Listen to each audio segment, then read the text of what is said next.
नमस्कार।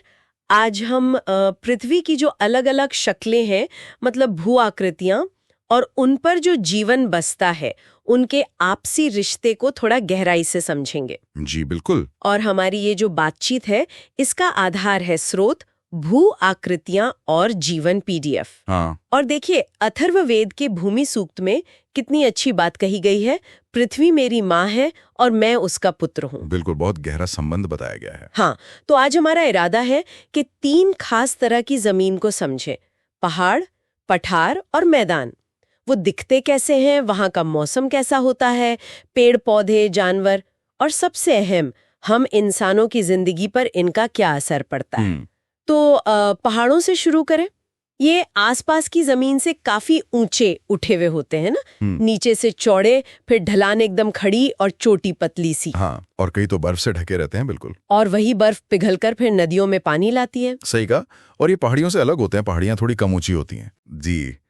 और पहाड़ों की एक और खास बात है, ये हमेशा बदलते रहते हैं।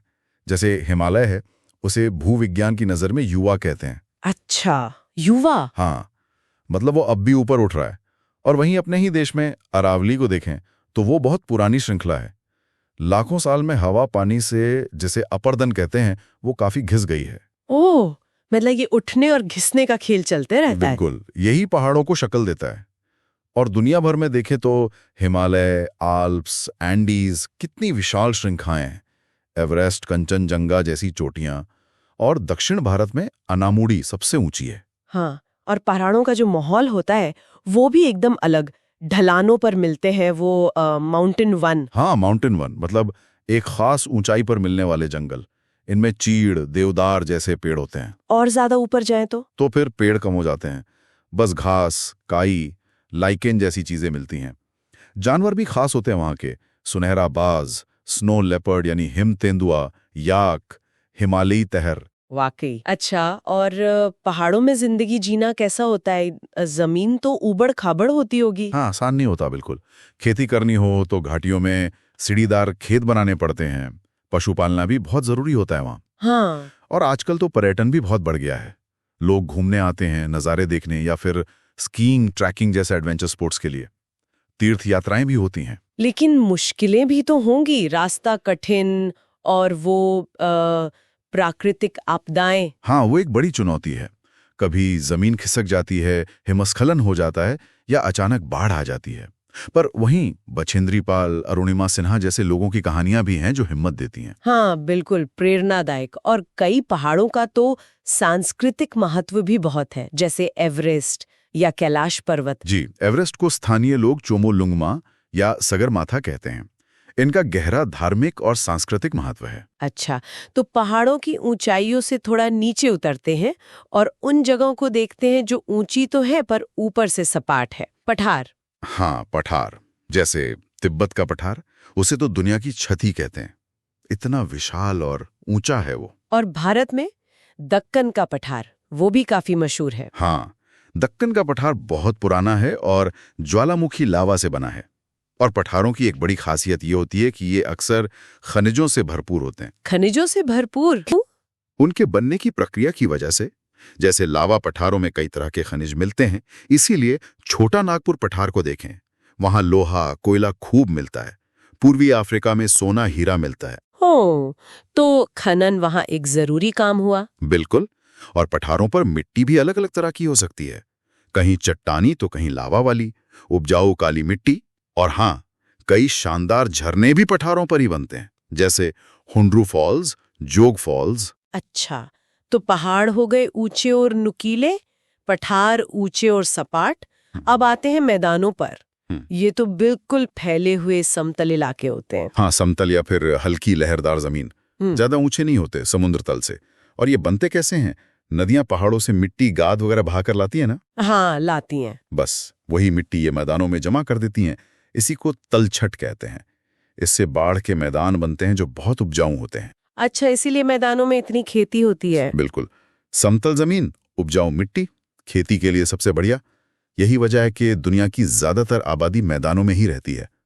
सोचिए, अकेले गंगा के मैदान में करीब 40 करोड़ लोग। इतने सारे लोग!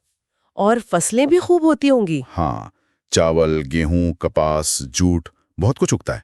पहले तो खेती बारिश पर निर्भर थी, पर अब सिंचाई की सुविधाएं बढ़ी हैं। लेकिन उसका एक नुकसान भी है शायद, जमीन के नीचे पानी कम हो रहा है। हाँ, भूजल स्तर गिरना एक चिंता का विषय बन गया है कई मैदानी इलाकों में।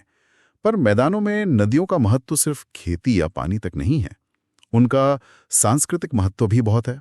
पवित्र संगम है, नदियों किनारे त्योहार मनाए जाते हैं। हाँ, सही कहा। और नदियाँ परिवहन के भी काम आती होंगी। जरूर, समतल इलाका होने से नदियों में नाव चलाना आसान होता है, जिससे व्यापार में मदद मिलती है। तो ये 3 मुख्य भू आकृतियां हुई। इनके अलावा रेगिस्तान भी तो एक अलग तरह की जमीन है। हाँ, रेगिस्तान गर्म भी होते हैं, ठंडे भी। वहां का माहौल, पेड़ पौधे, जीव जंतु सब बिल्कुल अलग। पर इंसानों ने वहां भी रहना सीख लिया है। जैसे अपने थार रेगिस्तान की संस्कृति कितनी रंगीन है। बिल्कुल। और जमीन और जीवन के इस गहरे रिश्ते को समझने का एक और बहुत ही दिलचस्प तरीका है जो प्राचीन तमिल संगम साहित्य में मिलता है, तेणे वर्गीकरण। तेणे, ये क्या है? ये एक तरह से जमीन को 5 हिस्सों में बांटता है। पहाड़, कुरिंजी, जंगल, मुल्लई, खेत, मरुतम, समुद्र तट, नैतल और सूखा इलाका, पालय। और कमाल की बात यह है कि ये हर इलाके को वहां के लोगों के जीवन, उनके काम, उनके देवी देवता, यहाँ तक कि उनकी कविताओं के विषय और भावनाओं से जोड़ता है। अच्छा, मतलब जैसा इलाका वैसी जिंदगी और वैसी ही संस्कृति। हाँ, कुछ ऐसा ही। जैसे पहाड़ों यानी कुरिंजी की कविताओं में अक्सर प्रेमियों के मिलन का जिक्र होता था। ये दिखाता है कि जमीन सिर्फ एक जगह नहीं है, वो हमारी पहचान, हमारी संस्कृति का हिस्सा है। ये तो बहुत ही बढ़िया नजरिया है। तो कुल मिलाकर हमने आज देखा कि कैसे ये 3 मुख्य भू आकृतियां, पर्वत, पठार और मैदान, बिल्कुल अलग अलग हैं और कैसे इन्होंने सिर्फ पर्यावरण को ही नहीं बल्कि इंसानी समाज और संस्कृति को भी एक खास शक्ल दी है। जी, और ये भी देखा कि इंसान अलग अलग माहौल में कैसे ढल जाता है, कैसे अनुकूलन कर लेता है। हाँ, ये क्षमता तो कमाल की है। और जाते जाते एक सवाल सबके सोचने के लिए छोड़ जाते हैं। जैसे जैसे टेक्नोलॉजी बदल रही है, जलवायु परिवर्तन हो रहा है, तो भविष्य में ये भू आकृतियां, ये पहाड़, पठार, मैदान हमारे समाजों और संस्कृतियों को और किस तरह से, कि नए तरीकों से आकार देंगे। ये वाकई सोचने वाली बात है।